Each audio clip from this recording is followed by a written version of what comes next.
이런 보도가 이런 식의 명예훼손이 된 부분에 대해서는 사과한다고 공식 같은 지면에다 해주신다면은 고소를 계속 유지할지에 대해서는 한번 재고를 해보겠습니다. 왜 이런 보도를 하게 됐는지 그 같은 지면에 공식 사과를 한다면은 이게 뭐 아니면 말고식으로 검찰총장이라는 사람에 대해서 이런 식으로 보도를 해놓고 야 확인됐으니까 고소 취소하라 이런 말씀은 이거는 저는 좀 제가 듣기에도 좀 이렇게 받아들이기 좀 어렵다고 저는 생각합니다.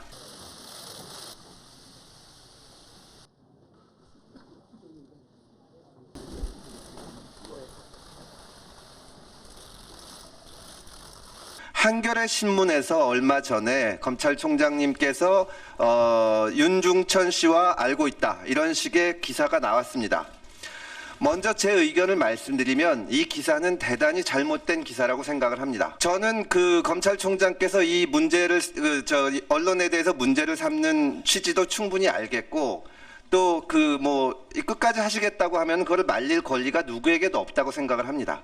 그러나 검찰총장이 고소인이 된 사건이 있는 것 자체가 과연 적절한지, 물론 폭력적인 범죄라든가 그야말로 본래적 의미의 범죄라면 모르지만 명예훼손으로 고소하는 것이 과연 적절한지 제가 이 질문에 대해서도 총장님께 답변을 달라고 하지는 않겠지만 좀 더 깊이 생각해 주시기를 당부를 드리겠습니다. 저도 지금까지 살면서 누구를 고소해 본 적이 단 한 번도 없습니다. 그리고 의원님 못지않게 저도 인터넷이라든가 이런 유튜브 이런 데로부터 정말 어마무시한 공격을 많이 받았습니다만 한 번도 고소를 한 적이 없습니다. 그러나 이 보도는 우리나라를 대표하는 언론 중에 하나가 제가 판단하기로는 언론으로서 늘상 해야 되는 이런 확인 없이 이 기사를 일면에 게재를 했기 때문에 이거는 저 개인의 문제가 아니라 이 검찰이 하는 기관에 대한 문제일 수 있고 더구나 이 고소가 부적절하다는 지적을 하시는 거는 좋지만 그러면 그 언론도 거기에 상응해서 사과를 한다든지 근데 계속 후속 보도를 지금 했습니다. 근데 자기들은 이거를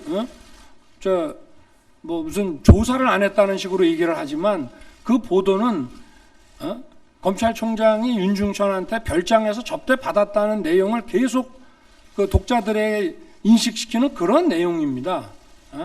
저는 만약에 이 언론사가 해당 언론사가 이 취재 과정을 다 밝히고 자기네가 이러이러한 걸 확인해가지고 이렇게 이르렀고 그리고 이런 보도가 이런 식의 명예훼손이 된 부분에 대해서는 사과한다고 공식 같은 지면에다 해주신다면은 고소를 계속 유지할지에 대해서는 한번 재고를 해보겠습니다.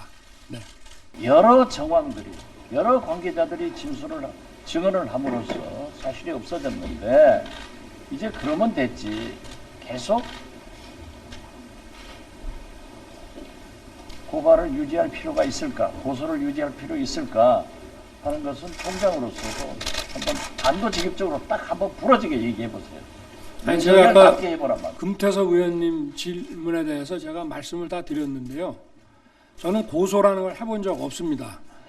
그리고 제가 사실이 밝혀졌다고 하면은 사실이 밝혀지든 안 밝혀지든 저는 제 개인 문제에 대해서 고소를 해본 적도 없고 아마 윤석열하고 저 인터넷에 쳐보시면 제가 이런 사건 할 때는 이쪽 진영 또 이런 사건 할 때는 이쪽 진영에서 입에 담을 수 없는 그런 비난을 엄청 해도 저는 고소를 한 번 안 했습니다만은 이 언론사는 우리나라 대표하는 정론지입니다.